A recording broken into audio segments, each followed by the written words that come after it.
Assalamualaikum warahmatullahi wabarakatuh. Pembahasan kali ini tentang massa inti.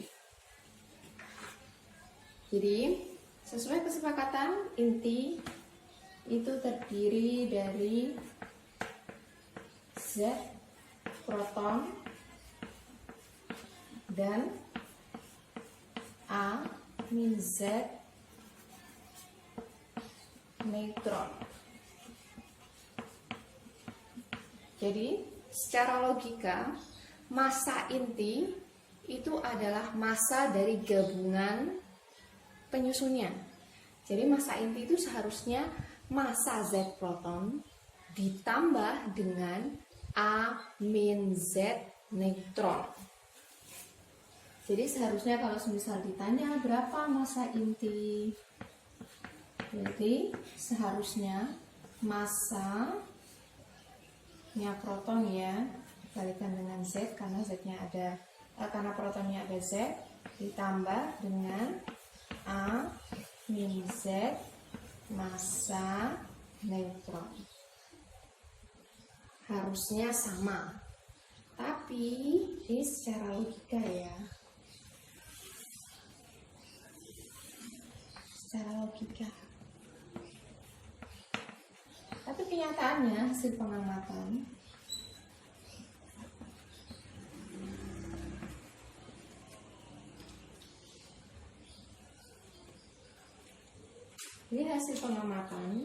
itu ternyata massa inti lebih kecil dari jumlahan massa penyusunnya.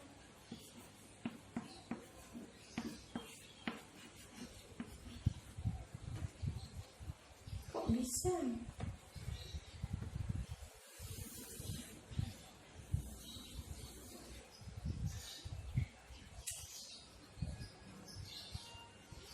Ini yang akan kita cari tahu. Kenapa massa inti itu lebih kecil ya dibandingkan massa dari penyusunnya. Jadi kalau semisal di inti itu ada satu proton dan ada satu neutron, harusnya kan massa inti itu massa proton ditambah sama massa neutron, tapi tidak, ternyata massa inti itu lebih kecil daripada jumlah dari massa proton dan massa neutron. Nah, ini yang akan kita bahas. Kok bisa massa inti itu lebih kecil daripada massa penyusunnya? Untuk membahas ini kita sepakati dulu ya. Ini kita kesepakatan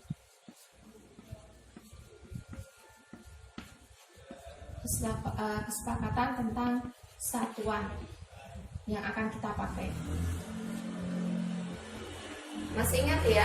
Jadi kalau di klasik, di mekanika klasik atau di fisika klasik, satuan massa itu biasanya kita pakai gram, kemudian kilogram atau yang lain-lain ya. Biasanya kan pakainya gram. Kemudian kita masuk di fisika modern. Contohnya misalnya di teori relativitas khusus di bab 2, fisika modern bab 2. Kita masuk ke TRK. Jadi karena benda yang kita tinjau itu bukan benda klasik lagi, tetapi benda kuantum yang bergerak dengan kecepatan mendekati kecepatan cahaya, kita sepakati satuan massa itu bukan lagi, jadi massa itu kita tidak lagi pakai gram atau kilogram, tetapi kita pakai mech per C kuadrat ya, atau elektron volt per C kuadrat ya. Nah, sekarang di fisika inti kita sepakati. Jadi di fisika inti di bab 9 ya. Bab 9 di fisika inti, satuan massa, karena yang kita tinjau itu kan atom ya, atom dan inti. Jadi yang kita tinjau itu kan atom inti. Jadi satuan massa yang kita pakai itu adalah satuan massa atom.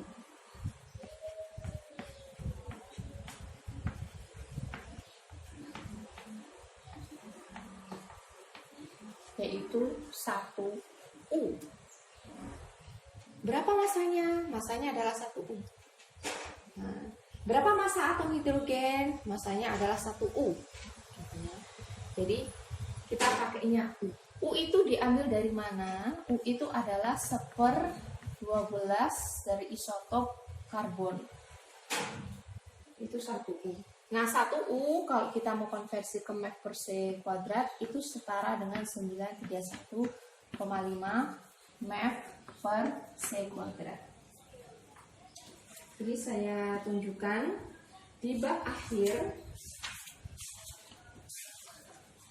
ya, di bab akhir itu nanti akan ada tabel-tabel massa atom.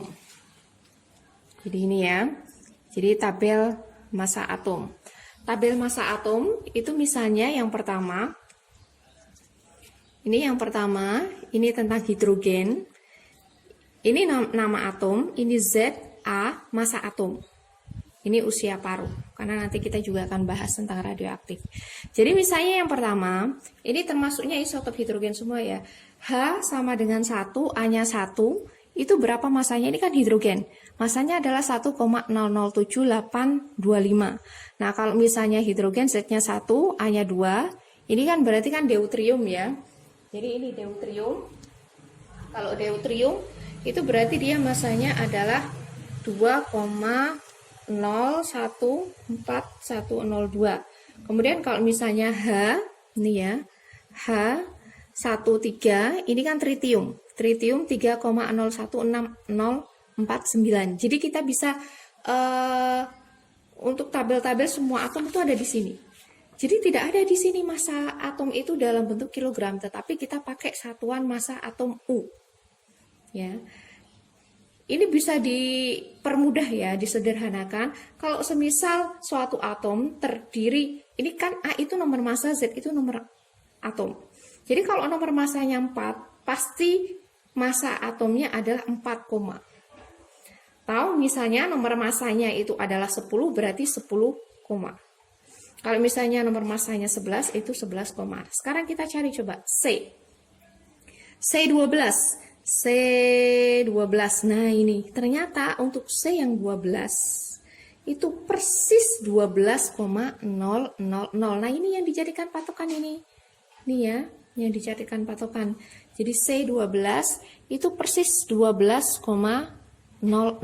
sehingga 1U itu didefinisikan sebagai 1/12 dari isotop karbon 12. Jelas ya, jadi kita nanti pakainya adalah satuan massa atom. Nah, bagaimana untuk yang massa neutron dan massa proton sama? Kita juga menggunakan massa atom ya. Kalau massa proton itu kan sama dengan massa hidrogen, jadi kita bisa pakai ini. Jadi semua tabel massa di sini, massa atom ya, itu ada semua. Ya. Jadi kita sepakat pakainya satuan massanya adalah U. Oke, kita lanjut. Kita ingin mencari tahu kenapa ini bisa massa ini lebih kecil daripada massa penyusun-penyusunnya. Nah, untuk mencari tahu ini kita tinjau tentang pembentukan atom hidrogen.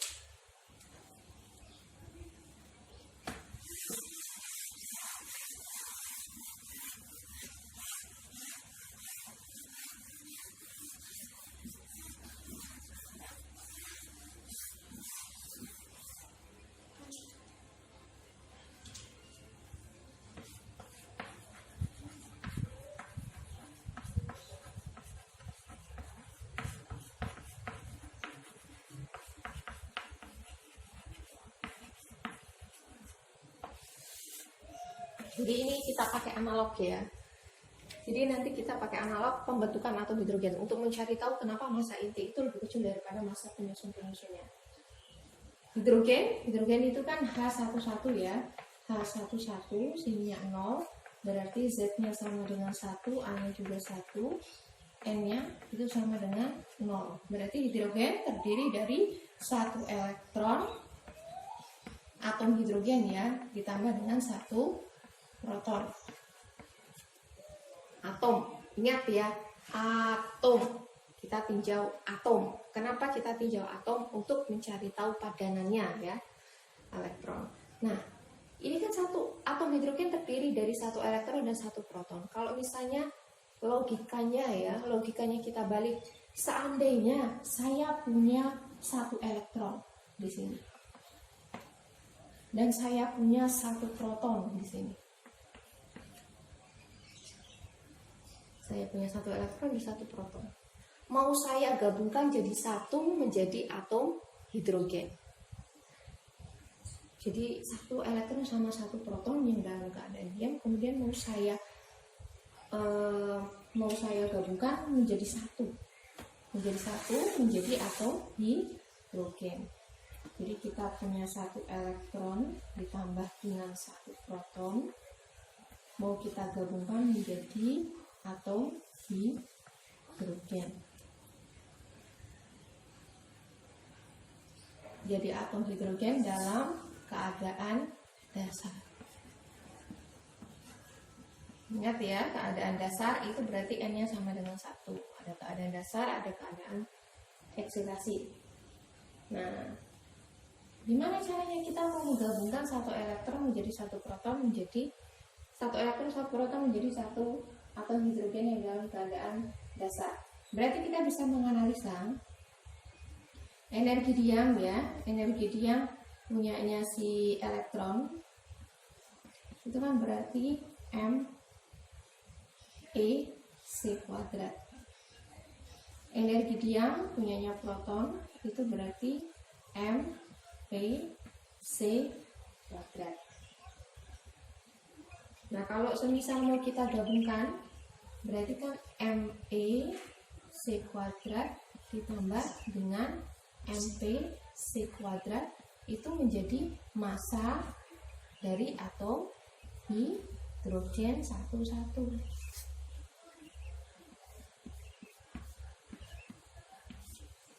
Terusnya kalau secara hukum kelestarian energi ya, hukum kelestarian energi,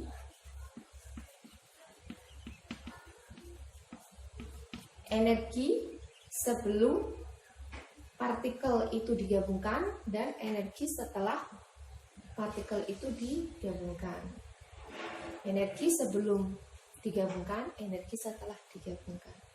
Ternyata ketika kita menyatukan elektron dan proton dalam keadaan dasar, masih ingat kan rumus keadaan dasar, rumus energi pada atom hidrogen atau yang di model atom Bohr atau yang di mekanika kuantum, En itu sama dengan minus 13,6 per N kuadrat. Kalau semisal N-nya itu sama dengan 1, keadaan dasar itu kan N-nya sama dengan 1. Berarti N-nya sama minus 13,6 elektron volt. Masih ingat apa makna dari E1 sama dengan minus 13,6 elektron volt? Artinya adalah di sini ada tanda minus, padahal kita tahu energi itu tidak pernah minus. Jadi minus yang ada di sini itu bukan menunjukkan besarnya energi, tapi ada makna lain. Jadi energi yang dibutuhkan ya. Jadi minus yang ada di sini adalah energi yang dibutuhkan untuk melepaskan elektron dari ikatannya. Jadi energi. Jadi kalau misalnya kita mau melepas elektron,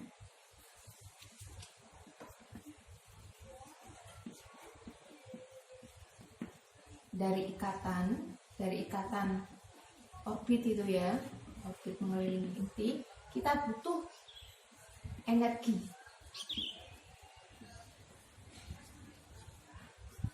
sebesar 13,6 elektron volt. Nah, sekarang kan kasusnya dibalik. Kita tidak melepaskan elektron, tapi sekarang kita menggabungkan elektron.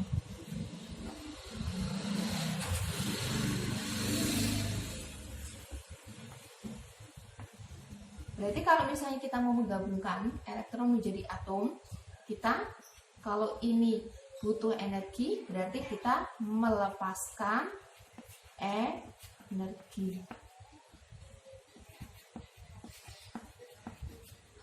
Ya, jadi kita melepaskan energi sebesar 13,6. Jadi ketika energi sebelum, jadi hukum kelestarian energi, itu kan energi sebelum bergabung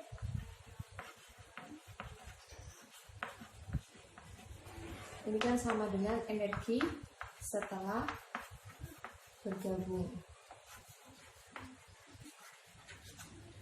Nah, energi sebelum bergabung itu kan berarti Me C kuadrat ditambah dengan Mp C kuadrat. Nah, ketika penggabungan elektron dan proton menjadi hidrogen, itu kita akan melepaskan energi sebesar 13,6. Berarti di sini M atau hidrogen ditambah dengan 13,6 elektron volt. Ya. Ini adalah hukum kelestariannya. Nah, hukum kelestarian ini 13,6 itu berarti sama dengan Me C kuadrat ditambah Mp C kuadrat minus M atau hidrogen. Ini C kuadrat ya, sorry. C kuadrat. Ini C kuadrat. Jadi bisa dibilang di sini 13,6 itu disebut sebagai energi ikat atom. Berarti ini bisa kita pakai ya analoginya ya. Energi ikat atom adalah energi penyusun atom dikurangi dengan energi gabungan atom. Energi penyusun tadi ya atom dikurangi dengan energi atomnya. Ini yang disebut sebagai energi ikat atom. Nah, ini bisa kita gunakan, analogi ini bisa kita gunakan untuk pembentukan inti. Jadi nanti kita akan membahas tentang pembentukan inti. Jadi analog ya. Kalau atom yang paling sederhana adalah atom hidrogen. Kalau inti yang paling sederhana adalah inti deuterium. Kok bisa? Karena kan atom itu kan terdiri dari elektron yang mengitari dan inti. Elektronnya satu, intinya protonnya isinya satu. Ini namanya atom hidrogen yang paling sederhana. Karena tidak ada atom yang lebih sederhana lagi daripada ini. Kemudian inti deuterium, inti itu kan terdiri dari proton dan neutron. Berarti inti yang paling sederhana itu adalah inti yang terdiri dari satu proton dan satu neutron. Jadi deuterium itu termasuk isotopnya hidrogen ya. Di sini 2, 1, 1. Jadi untuk deuterium Z ini A-nya itu sama dengan 1, Z-nya sama dengan 1, N-nya sama dengan 1. Ya, atau Z A min Z-nya ya. Itu sama dengan 1. Jadi terdiri dari 1 neutron dan 1 proton. Kalau kita misalkan energi ikat, ini kan energi ikat atom. Kalau kita misalkan energi ikat inti,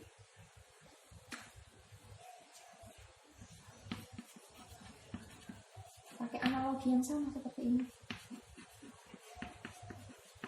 Itu adalah B.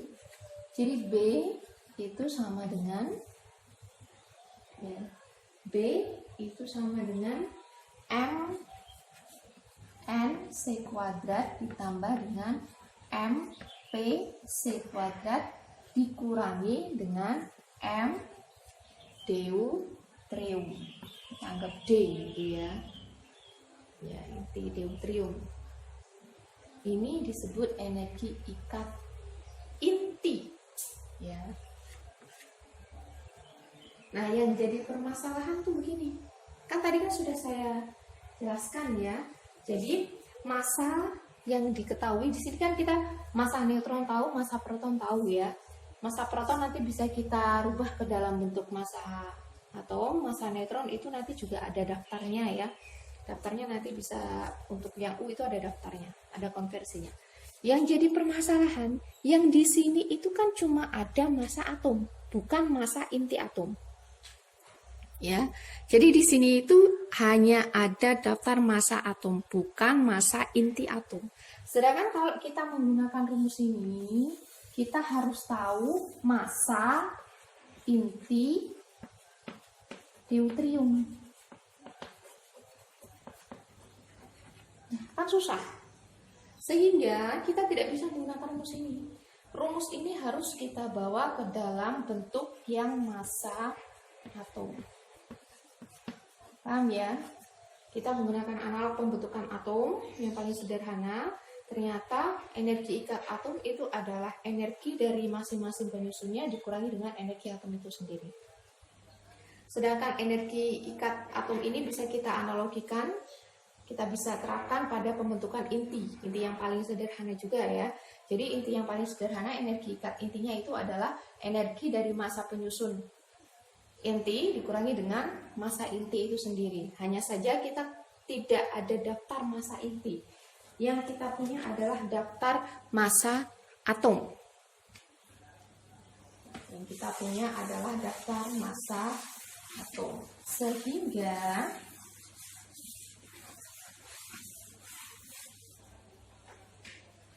ini kita harus bawa ke massa atom ya. Nah, relasinya apa? Jadi kita harus mencari relasi antara massa atom dikali C kuadrat ya. Massa atom dengan massa inti.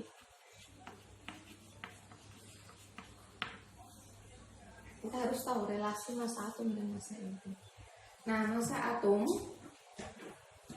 relasi massa atom itu sama dengan massa inti ditambah, atom itu kan terdiri dari inti dan Z elektron, massa elektron ditambah dengan energi ikat elektron. Jadi energi ikat elektron.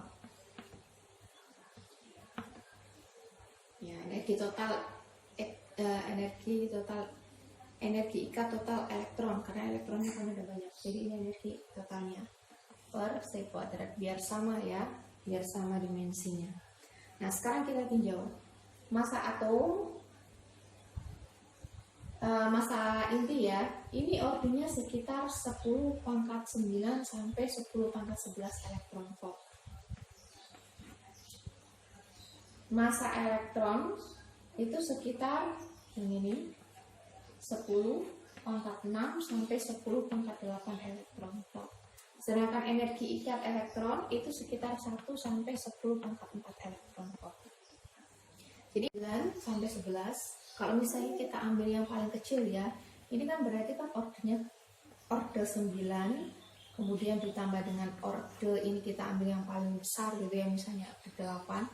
Ini kita ambil atau order 6 gitu ya, ini ordernya 1, ini yang paling rendah.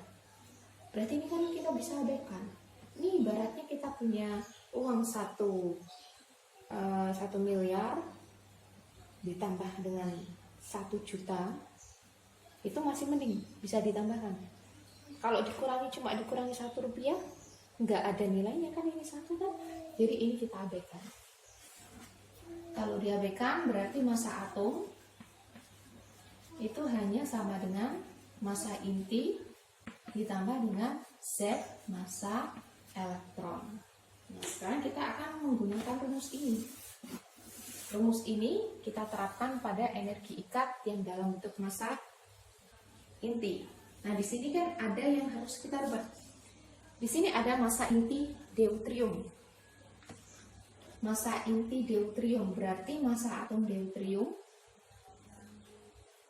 Kalau atom kita beri gini ya, ini aja ya dalam kurung ya. Massa atom deuterium itu H21.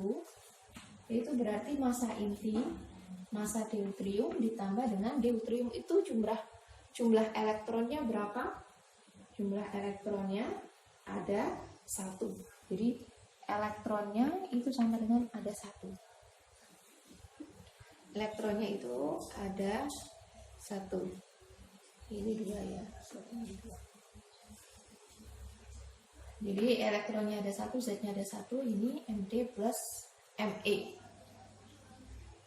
Ya, ini nanti disubstitusikan. Berarti kalau dimasukkan ke sana, MD itu sama dengan MH21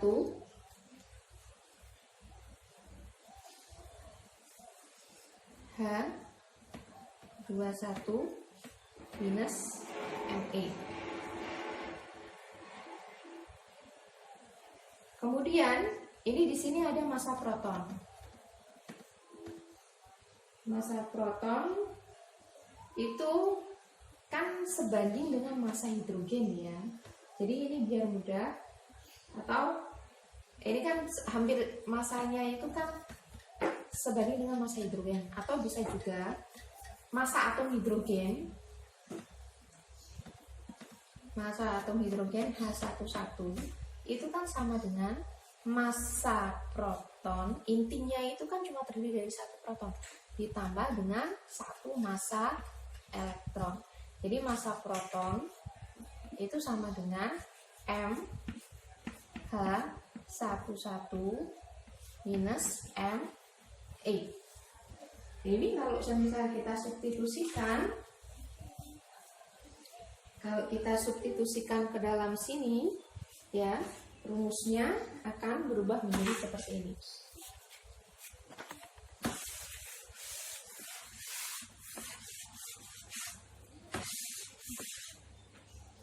Jadi B itu sama dengan MN, MP-nya kita ganti ditambah MP ditambah dengan MH11 minus ME. MD-nya kita ganti jadi ini M minus H21 minus plus ya, plus ME C kuadrat. Jadi ME-nya ini coret, sehingga hasil akhirnya adalah B sama dengan MN plus MH11 minus MH21 C kuadrat. Ini energi ikat inti.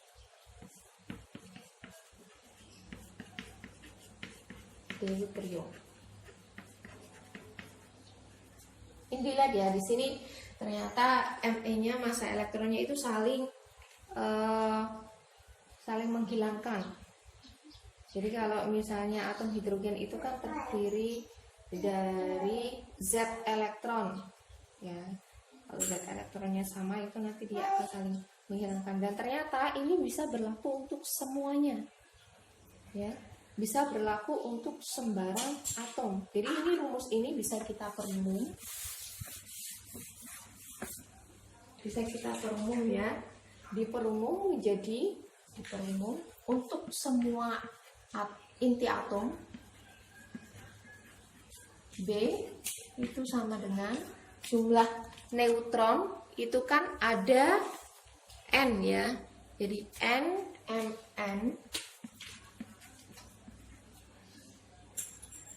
ditambah dengan jumlah proton itu ada Z MH11 dikurangi dengan M inti tadi A Z N dikalikan C kuadrat. Jadi ini adalah energi ikat inti yang sudah dalam bentuk satuan massa atom.